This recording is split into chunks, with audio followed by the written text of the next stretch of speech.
we're here by the window, I just want to try and get just some of this beautiful garden. We'll go down through it in a second. This would be quite genuinely my favourite building and spot around it's not for miles and grand. miles.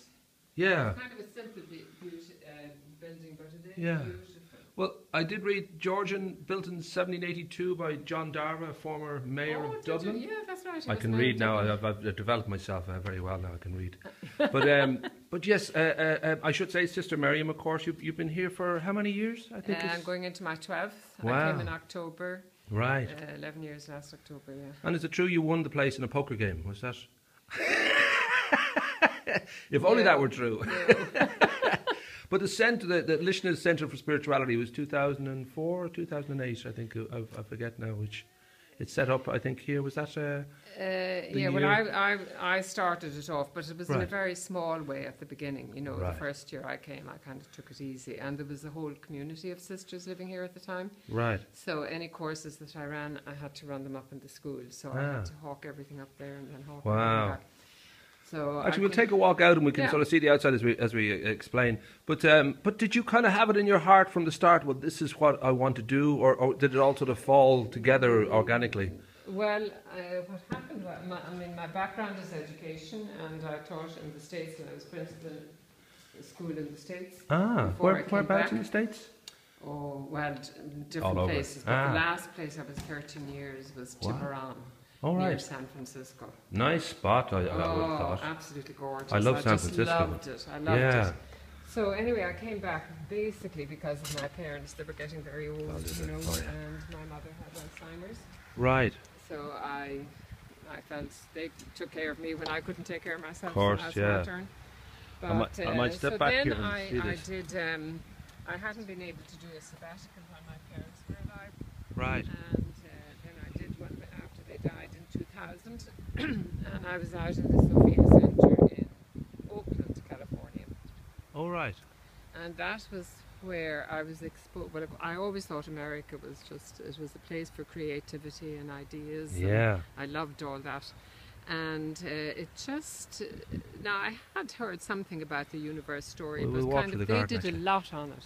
Right. And it just changed everything. Like the carpet was taken, or the ground was taken from under me, you know. Right. And so everything I had ever believed in really was up for question again, you know. Right. And then I had to kind of settle with all that thinking myself, and when I did, I felt it was a huge enrichment of what I already believed, a huge expansion of it, and I wanted to share it. And that's basically, or to meet up with people who shared it as well. It's not just that like I have the answers. Sure. I mean, the people who come to Luisne actually make Luisne what it is. Of course. And so it's kind of that vision of our interconnectedness with everything. We've all come from the same source, and we share DNA even with a buttercup, you know. Yeah. And it's just like the respect that comes out of that for everything and for everyone. It didn't make sense anymore to me to have barriers, and like all the barriers and boundaries we have are actually man-made. Right. And so that doesn't make sense, and I think we can learn, like as far as religion is concerned, we can learn from the different traditions, but all of the religions are, what they're supposed to be about anyway, is leading us to this one path, this one current, this one underground river of spirituality that we all have. And of course, the shame of it is that religion now more than ever, has shifted to being quite, extreme for a lot of people. It's quite a fundamentalist thing, as opposed to love all. It's be very careful about who you love, and if they don't feel the way we feel about the idea of God, that they're not in our world. Unfortunately, that's been around a long time, because like a lot of the major wars that were fought were connected with religion. Yeah, and was that a struggle for you then to establish, coming from, I presume from a religious background yourself? Oh, yeah. Was that a major shift for your friends and for your community? It was a major shift, all right. I'll just have a look at this beautiful garden. Isn't it gorgeous? Yeah. That's just stunning. It really is stunning. you know, we have something worthy of, you know, you can think about Evocas and Kilrudderys and all that, just to have something of this size and beauty just right here in the middle of, you know, Greystones, I think Kilcoole. the fact too that it's not so vast. Yeah, like it's digestible. Small is beautiful, as E.F. Schumacher said. Yeah. You know, Yeah. and he started the small schools, and I think there's something very special about that. You know, Yeah. it's more intimate. Sure. And yeah, so I think it's good that it's small. Of course, yeah. Well, I think it's like the school thing. If you've got a classroom of 12, it's much better than a classroom of 50. Absolutely, yeah.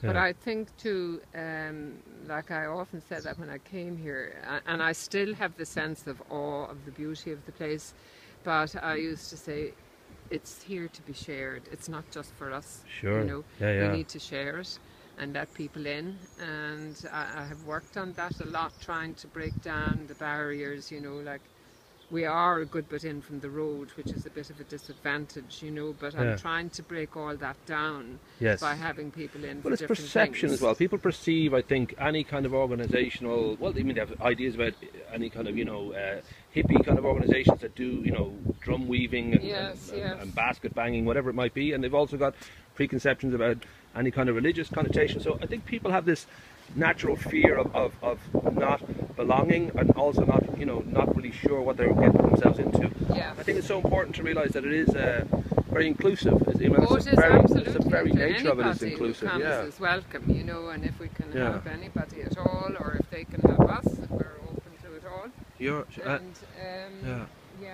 do think it's all about sharing and respecting and valuing. Sure. People have to contribute, and there would be. You see, I think we talk about evolution as like the whole universe as we know it now has evolved, you know, like from this big bang. Yeah. But in actual fact, our thinking has evolved, and our spirituality has evolved. Yeah. Now, Eckhart Tolle was on The Meaning of Life with Gay Byrne. Was it last Sunday or the Sunday before? Right. And like when he finished, I thought, like, he's at the forefront really of this new spirituality. And who is this gentleman now? I don't know. Eckhart Tolle. He's he's The Power of Now. And, okay. I'll put the links in for people to kind of further follow up. He's written a lot of books, and people can listen to him on YouTube. Right. And in fact, when I was doing my retreat last summer, it was his input that I used for my retreat. Right. And I played some of his video clips every day. And would he be somebody now that would have kind of, you know, this shifting, I think, for people, religion has become, there's a need for spirituality, but there's a whole new shift in regard to religion. It's a darker time for religion, really, in many ways. I don't know whether he would be an advocate of... Well, he said in that program, which I didn't know, he was actually brought up a Catholic. Oh, right. But then he kind of fell away, and then he had this experience, you know, of the oneness of everything. Right. And it was from that he began to develop his writings, and people were coming to him. He said, I don't know why they were coming to me, but they were coming to me. And he helped a lot of people, you know, so he has kind of become a spiritual guide for a lot of people. Right. And even through his books, he's a spiritual guide. Now, you see, I want to say something that I kind of missed out when we were talking about religion and spirituality. Like, both Sister Barbara and myself, and we're not the only ones that think this, like, we are actually spiritual beings having a human experience. Right, right. We're inclined to limit ourselves to this body, you know, that's who we are. Yeah. And even if you talk about the body, like there's the microbiotic body and there's this, that and the other thing, but really who we are is this spiritual being, and it's at that level that we have this very intimate connection with everything. Right. And Eckhart Tolle said at the end, and I love this because he really kind of threw Gay Byrne, you know, when he talks about pearly gates, it's the old traditional and lines. Eckhart Tolle said that he would say, who are you? And if the answer was, I am that I am, I would know that I had found my true self. Right. Yourself? That or Popeye, it could be one of the two. Hi there, how are you? Because the thing is, you see, that we're all manifestations, if you like, of the divine, or the divine energy, or whatever you want to call it. I mean, I would be very slow to try to define God. Sure. But it's that one, like if we had that concept of ourselves, you know, like all these things that make people fearful, that make them depressed, that make them feel they're no good, would dissipate. Right. You Right. know? Yeah. Because then we would find our true selves, and that's really what the journey of life is about, I think. Yeah, well, it's a material search that tends to blur and tends to muddy the water for a lot of people. That's right. We'll have. I know we've about a minute left, so we'll go and have a look at this beautiful building that you hope to renovate right through to the side of the building here. Yes, but as I said, it was a beautiful building. Yes, it was built yes. in 1897. That's our partner Dietrich. All right. It was built in 1897, and it was built for the sisters built it to educate the children in the area. And it actually had 3 schools in it. This top part here was the school for the boarding boys. Right there. The okay. sisters took in boarding boys because there was no Department of Education then, and they used the fees that they paid to. And we'll actually take a walk through the doorway here to see the other side of the building. Okay. But that was a school part. And you do what's your hope there is to actually we want to refurbish it and we want to restore that first classroom and have it as a kind of a meeting room, conference room, and then the other 2 classrooms to change to B&B and put in a 2nd floor, because there's actually a very high ceiling on that school. Yes, I saw that. Kind of a mezzanine thing. Yeah. Because the windows, of course, the children were not supposed to look out the windows in case they got distracted. So the windows are very high. Yeah. So the 2nd floor would actually be going across those. Right. And there's a lot of work that needs to be done on that, but it's not impossible. Sure. And like when I came here, that was in pretty good condition. It's only in the last couple of years. Like you see, once it begins to fall apart, it really goes rapidly. Well, it's like rust. Once rain gets into a place, it just and creates again, a if slow. you're not using it, like the lower walled garden down there, we're not using it, so lots of vandals and so on come in. But there's no point in doing anything about that until it's actually in use. Sure. And it's a beautiful garden because it has a little river in it with a bridge. Oh, it's stunning down there. We'll do a shot down there actually just to show people.